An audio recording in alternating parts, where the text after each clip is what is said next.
Hello guys, কেমন আছো সকলে? আশা করি সকলে ভালো আছো।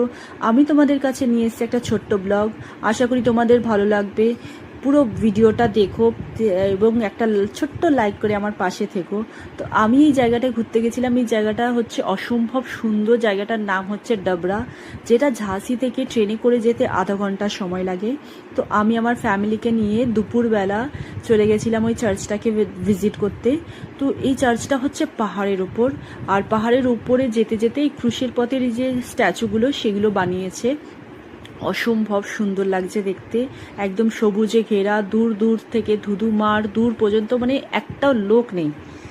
তো আমরা এখানে নিরিবিলি জায়গায় বেশ এনজয় করেছি, অনেক ভিডিও বানিয়েছি। তো দেখতে পাচ্ছ এই স্ট্যাচুগুলো কি সুন্দর লাগছে।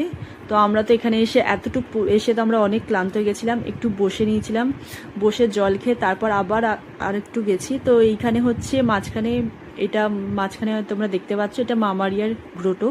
তো আমরা তো প্রথমে ভেবেছিলাম এটাই হয়তো ফাইনালি শেষ, কিন্তু না, মামারিয়ার গ্রোটোর পেছনে যে আরও এত কিছু রয়েছে সেটা আমরা অনেকক্ষণ পরে জানতে পেরেছিলাম।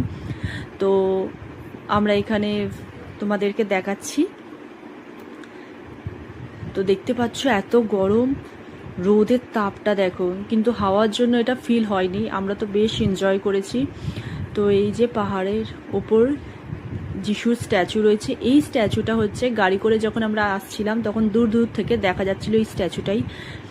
তো বেশ সুন্দর জায়গা, সামনে একটা ছোট্ট নদী আছে, এখান দিয়ে একটা ট্রেন যাচ্ছে, মানে অসম্ভব সুন্দর। আর আমার এখানে অ্যাক্টিং শুরু হয়ে গেছে।